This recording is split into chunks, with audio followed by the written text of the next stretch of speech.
오늘 하나님의 말씀은 요한복음 2장 1절에서부터 11절까지입니다. 요한복음 2장 1절에서 11절까지 다 같이 찾으신 줄 알고 읽도록 하겠습니다. 사흘 되던 날에 갈릴리 가나에 혼인이 있어 예수의 어머니도 거기 계시고 예수와 그 제자들도 혼인의 청함을 받았더니 포도주가 모자란지라. 예수의 어머니가 예수께 이르되 저희에게 포도주가 없다 하니 예수께서 가라사대 여자여 나와 무슨 상관이 있나이까? 내 때가 아직 이르지 못하였나이다. 그 어머니가 하인들에게 이르되 너희에게 무슨 말씀을 하시든지 그대로 하라 하니라. 거기 유대인의 결례를 따라 두세 통 드는 도랑아리 6이 놓였는지라. 예수께서 저희에게 이르시되 항아리에 물을 채우라 하신즉 아구까지 채우니 이제는 떠서 연회장에게 갖다 주라 하심에 갖다 주었더니 연회장은 물로 된 포도주를 맛보고 어디서 났는지 알지 못하되 물떠온 하인들은 알더라. 연회장이 신랑을 불러 말하되 사람마다 먼저 좋은 포도주를 내고 취한 후에 낮은 것을 내거늘 그들은 지금까지 좋은 포도주를 두었다 하니라.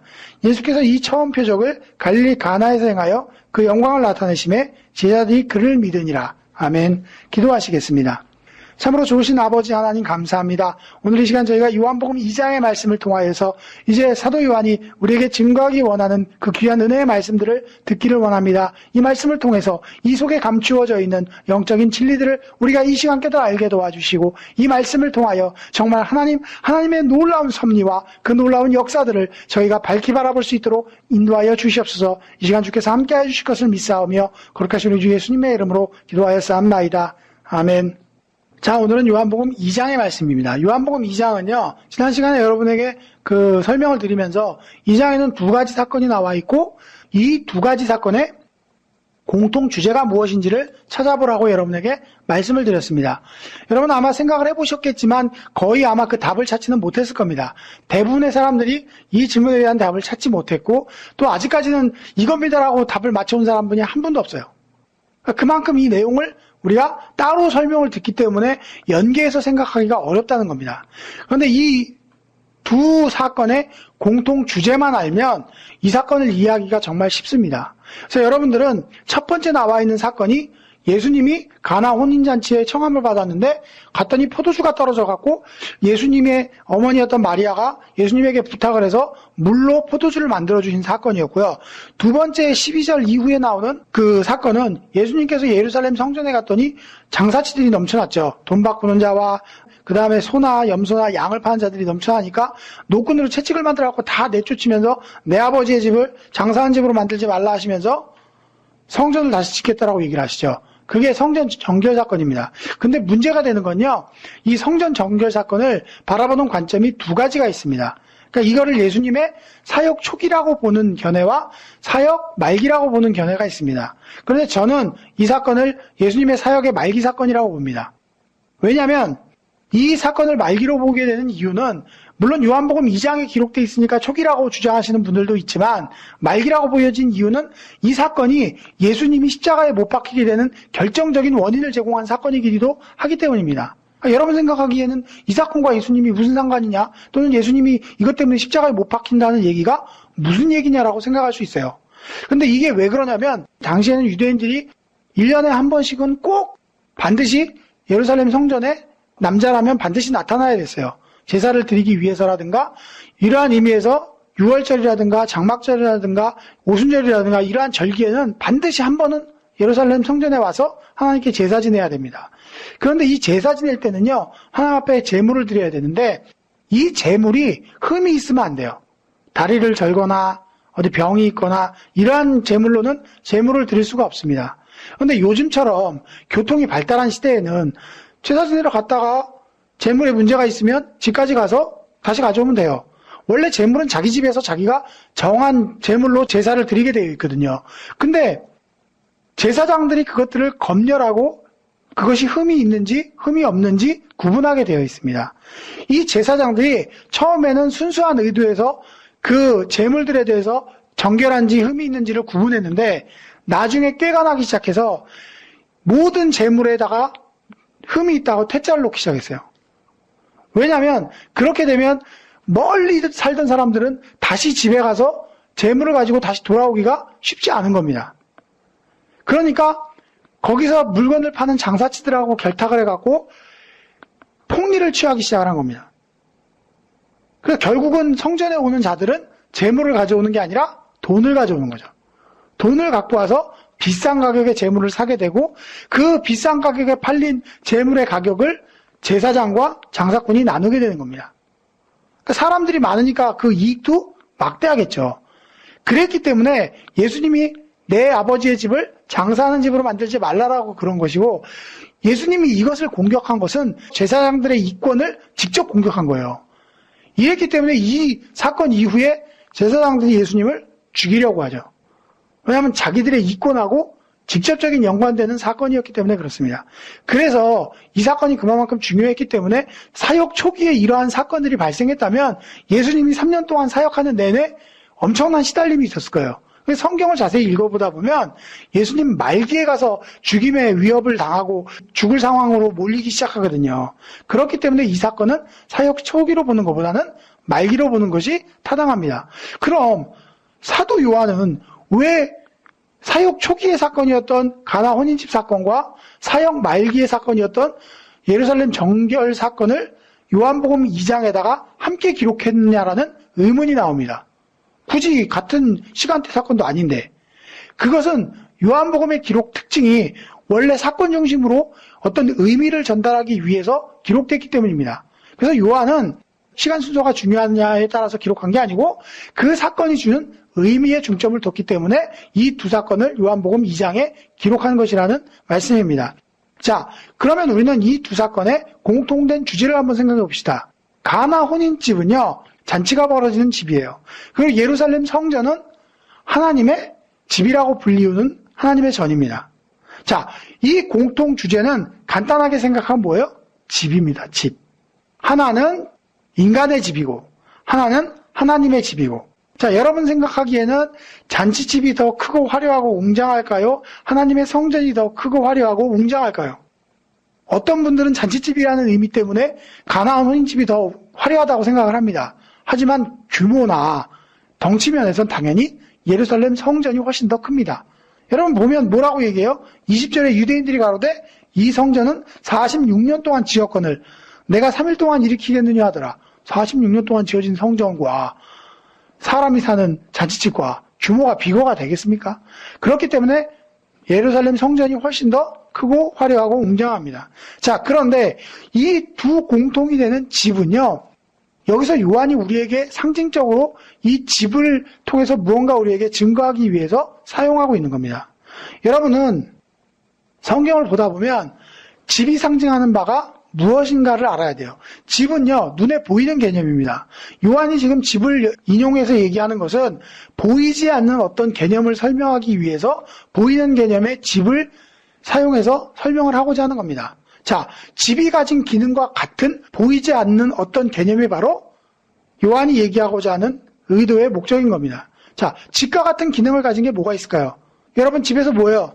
잠자고 쉬기도 하고, 그죠? 그리고 집은 누군가를 초대하기도 하고 또는 누군가 못 들어오게 막기도 하죠. 이렇게 눈에 보이지 않는 개념을 가진 것은 바로 마음이죠. 집과 마음을 같은 의미에서 보고 있는 겁니다. 그래서 실제적으로 요한계시록 3장 20절에 보면 볼지어다 내가 문 밖에 서서 두드리노니 누구든지 문을 열면 내가 그에게로 들어가 내가 그와 더불어 먹고 마시리라고 예수님이 하신 말씀이 있어요. 거기서 보면 문 밖에서 두드린다고 얘기하죠. 그 문 밖은 집 바깥을 얘기하는 겁니다. 문은 집으로 들어가는 통로잖아요. 그렇기 때문에 이 집은 곧 우리의 뭘 상징하는 거예요? 마음인 거죠. 예수님이 뭐 문을 열어달라는 게 뭐 어떤 집문이겠어요? 마음의 문을 열면 내가 너의 마음으로 들어가서 너와 함께 먹고 마시겠다라는 의미인 거죠. 마찬가지로 요한복음 2장에 기록된 하나님의 집과 혼인집은 바로 사람의 두 종류의 마음을 설명하고자 하는 겁니다. 자, 가나 혼인집은 예루살렘 성전에 비해서 규모도 작고 초라합니다. 보기에는 예루살렘 성전이 훨씬 규모도 크고 화려합니다. 자, 그런데 여러분 생각해 보십시오. 가나 혼인집에 잔치가 벌어졌어요. 그죠? 잔치가 벌어졌고 많은 사람들이 하객으로 왔어요. 자, 그러면 이 잔치집에 가장 많아야 되는 게 뭘까요? 예? 뭐 어떤 분들은 부주금이 제일 많이 들어와야 된다고 생각하는 분들도 있을 테고. 그런데 잔치집에 가장 많아야 되는 건 뭐냐면요. 기쁨이에요. 잔치가 벌어지면 기쁨이 가장 커야 하잖아요. 누가 왔든. 잔치집에 와갖고 우거지상하고 있으면 그건 실례잖아요. 그렇기 때문에 잔치집에는 기쁨이 가득해야 되는데 문제는 잔치를 벌이다가 술이 떨어집니다. 여러분들이 생각하기에는 우리나라 문화권에서는 잔치 벌리다가 술이 떨어지면 그냥 술이 떨어졌나 보다 하고 그냥 넘어가게 돼요. 하지만 유대는 그렇지 않습니다. 유대는요, 인생에서 가장 중요한 게 바로 결혼이라고 여기는 게 유대인들의 사상이에요. 그래서 유대인들은요, 결혼잔치가 보통 기본 일주일에서 한 달까지 잔치를 벌려요. 우리하고는 아주 개념이 다른 거죠. 그러니까 이 잔치 기간 내에 집주인은 손님들에게 술과 음식을 떨어뜨리면 안 됩니다. 만약 술이나 음식을 떨어뜨리게 되면 법적인 고소까지도 당할 수 있어요. 우리가 생각하는 개념하고는 전혀 다르죠. 그렇기 때문에 잔치집에서 술이 떨어졌다는 얘기는 마치 잔치집에서 초상집으로 바뀌는 분위기로 전락해버리는 경우가 되는 겁니다. 그러니까 우리가 보기에는 별 큰일이 아니지만 집주인의 입장으로서는 굉장히 큰 문제가 발생한 것입니다. 그래서 예수님의 어머니가 마리아가 와서 예수께 술이 떨어졌다고 얘기를 하잖아요. 자, 집주인이 마리아에게 술이 떨어진 사실을 이야기했다는 것은 집주인과 마리아가 밀접하다 안 밀접하다? 밀접한 관계라는 거예요. 왜냐하면 외부 사람한테는 알리지 않을 테니까. 그랬더니 예수님이 자, 도랑아리 6을 가져다가 거기다 물을 붓고 그리고 떠다 주라라고 말씀하셨다고 얘기를 하죠. 그래서 많은 목사님들이 이 설교를 할 때 어떻게 얘기하냐면 정말 제일 많은 설교 내용이 순종의 관점에서 이 말씀을 봅니다. 하인들이 도랑아리에다 물 갖다 붓고 그거 떠다 주라고 했을 때 그들은 물인 줄 알고서도 그걸 떠다 주지 않았겠느냐. 그들에게 믿음이 없었다면 또 순종하는 마음이 없었다면 어떻게 그러한 일을 행할 수 있었겠느냐. 이러한 관점에서 봅니다. 근데 그것은 성경에서 이야기하고자 하는 관점이 아니에요. 실제 여기서 이야기하고자 하는 내용은 자, 잔치집에 술이 떨어짐으로 인해서 초상집과 같은 분위기가 됐다는 것은 뭘 상징하는 거냐면요. 과거 아담이 처음 지음받았던 동네가 어디였어요? 에덴이었죠. 에덴 동산. 그래서 여러분들이 에덴 동산 그러면 많이 듣기는 듣지만 그 의미가 뭔지 몰라요. 에덴이란 뜻은 바로 기쁨이란 뜻이에요. 그러니까 에덴 동산은 기쁨의 동산이라는 뜻이죠. 그러니까 결국은 에덴 동산에서 지음받던 아담이 범죄함으로 인해서 에덴 동산에서 추방당했죠. 그것은 아담에게 더 이상 영적인 기쁨이 존재하지 않는다는 것을 상징합니다. 그래서 우리 인류는요, 태어나면서부터 울잖아요. 기쁨을 잃어버렸기 때문에. 물론 농담입니다만 실제로 우리가 영적인 기쁨을 잃어버렸어요. 그래서 마치 처음 하나님 앞에 창조되었던 인간이 기쁨 속에 살다가 죄를 짓고 추방당함으로 인해서 영적인 기쁨을 잃어버렸던 것처럼 그것이 마치 지금 가나안 집의 상태하고 똑같은 거예요. 잔치집으로 잔치를 벌이는 상황에서 술이 떨어짐으로 인해서 초상집으로 전락해버린 것처럼 인류도 처음 에덴이라는 잔치집에 있다가 범죄함으로 인해서 초상집과 같은 분위기가 됐죠. 자, 이러한 때 그 자리에 누가 계셨어요? 예수님이 계셨죠. 근데 예수님은 기이하게도 물로 포도주를 만듭니다. 중요한 건 하인들이 순종한 게 아니고 예수님이 물로 포도주를 만드셨다는 사실입니다. 여러분들은 성경에서 물이 어떤 의미인지를 아셔야 돼요. 성경에는 상징적인 의미가 많이 쓰이는데 포도주 그러면 여러분들 성찬식마다 쓰잖아요. 그래서 포도주는 예수님의 보혈을 상징한다라고 알고 있을 거예요. 근데 그거 말고도 또 의미가 있습니다. 포도주는 예수님의 보혈과 함께 잔치집에서의 기쁨을 상징하기도 합니다. 그리고 물은요, 성경에서 물이 상징하는 바는 뭐냐면요, 흔히들 알죠? TV에서도 물은 생명이다. 생명의 물이라고 얘기하죠. 물은 생명을 상징합니다. 즉, 물로 포도주를 바꾸신 것은 사람들의 생명을 포도주인 예수님의 보혈로 변화시키겠다는 얘기인 겁니다. 우리는 죽을 수밖에 없는 생명이지만 예수님의 보혈로 말미암아 생명을 얻는 존재로 바꾸시겠다는 의미가 바로 물로 포도주를 바꾸신 사건이에요. 그것을 상징적으로 보여주고 있는 게, 자, 도랑아리 6이 있었다라고 얘기를 하죠. 원래 이 도랑아리는 뭐냐면요, 유대인들은 그 사막 같은 지역이기 때문에 먼지가 많습니다. 그래서 집으로 들어갈 때는 반드시 발을 닦고 들어가게끔 출입구에 돌로 된 항아리를 비치해 놓고 거기에다 물을 담습니다. 그러니까 집집마다 이 도랑아리는 하나씩 있는 거예요. 그런데 잔치가 벌어지다 보니까 다른 곳에서 아마 빌려왔겠죠. 다른 곳에서 빌려왔는데 하필이면 6개래요.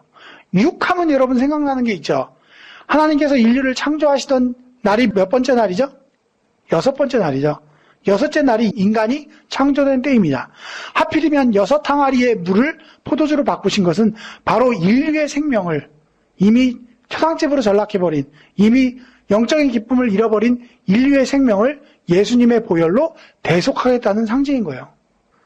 외형적으로 보기엔 보잘것없고 성전보다 초라한 집이지만 그곳에 예수님이 계심으로 말미암아 영적인 기쁨이 회복되고 그 기쁨을 계속 이어갈 수 있었다는 것을 증명하는 겁니다. 이해가 가십니까? 반면에 가나 혼인집 사건과 대두가 되는 예루살렘 성전의 사건은 뭘 의미하냐면요. 예루살렘 성전은요. 원래 누가 거하시는 처소죠? 하나님이 거하시는 처소입니다.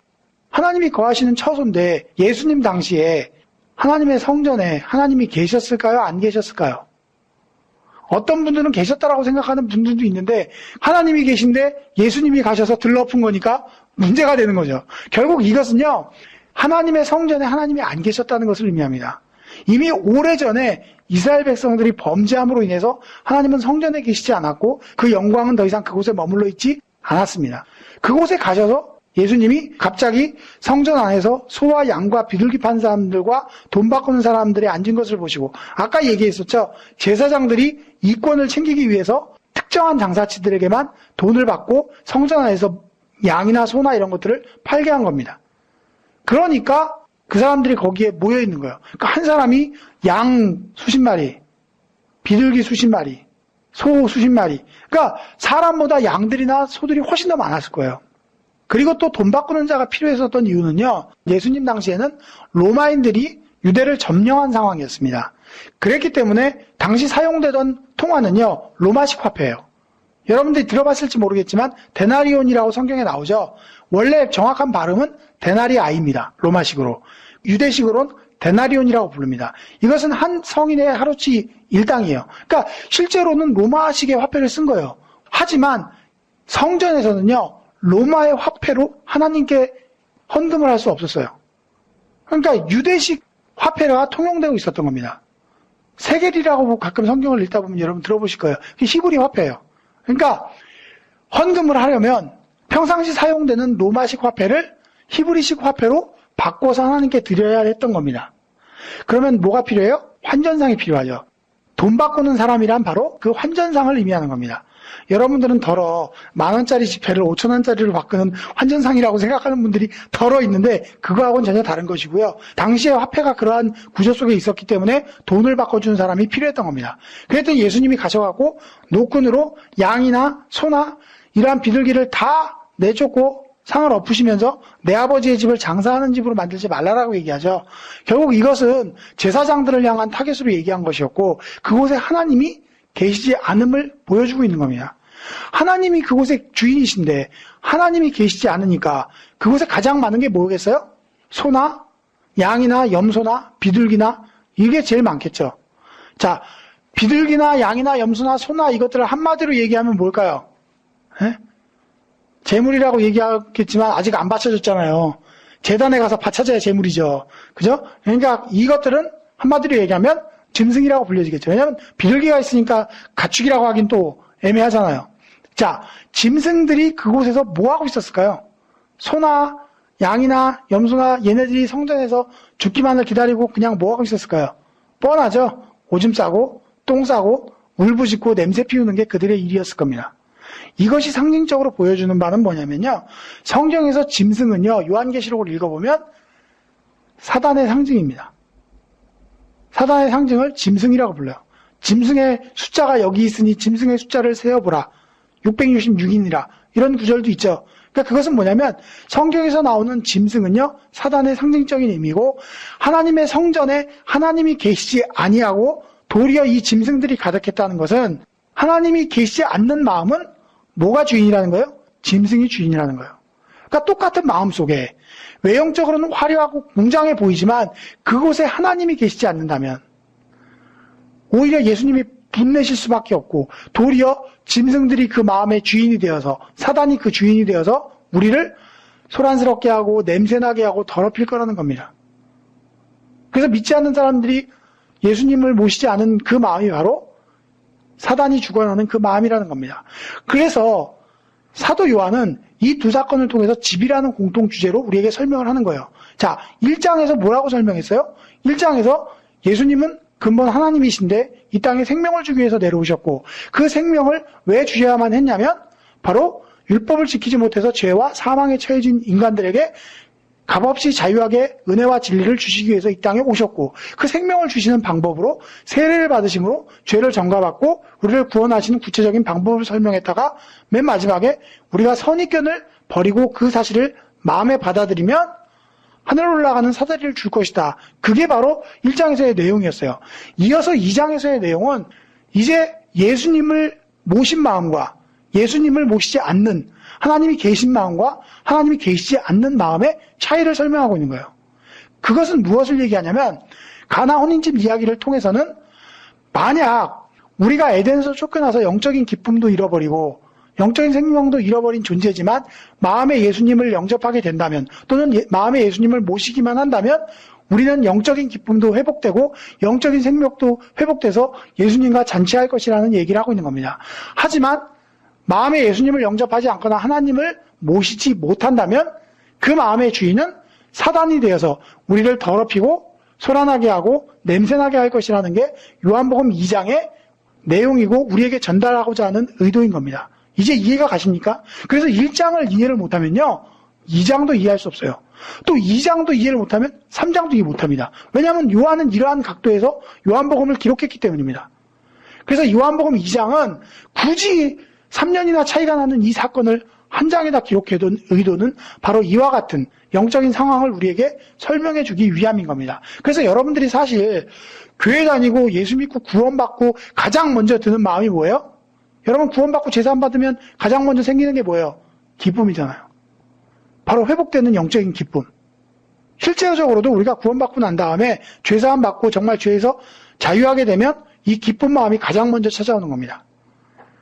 그래서 여러분들 마음속에 이러한 영적인 기쁨이 충만하시기를 소망합니다. 그래서 이 말씀을 여러분들이 오늘 저와 함께 나누셨고요. 다음 시간에는 3장을 통해서 또 2장과 연결되는 3장의 이야기를 여러분과 나가게 될 것인데요. 여러분 수업을 나가기 전에 한번 생각을 해보십시오. 3장의 내용은요. 성령을 받는 내용을 이야기하고 있습니다. 물과 성령으로 거듭남에 대한 이야기를 하고 있는데 과연 여러분은 성령으로 거듭나셨습니까? 어떻게 하면 여러분이 성령을 영접할 수 있는지 그 성령을 영접하는 방법에 대해서 생각해 보시기를 부탁을 드립니다. 오늘 수업은 여기까지 하겠고요. 기도하심으로 마치도록 하겠습니다. 기도하겠습니다. 참으로 좋으신 아버지 하나님 감사합니다. 오늘 이 시간 2장의 말씀을 통하여서 예수님이 계신 마음과 그렇지 않은 마음의 차이를 배웠습니다. 정말 우리 마음에 오시어서 우리 속에 주관에 계심으로 정말 우리 마음에 영적인 기쁨이 회복되고 정말로 그 마음속에서 기쁨이 넘치는 정말 저희의 신령들이 될 수 있도록 주님 우리의 마음을 변화시켜주고 새롭게 하여 주시기를 원합니다. 이 시간 주께서 저희와 함께 하여 주심을 감사드리오며 거룩하신 우리 주 예수님의 이름으로 기도하여 싸움나이다. 아멘. 구독, 좋아요, 알림 설정 해주세요. Subscribe, like, set notifications.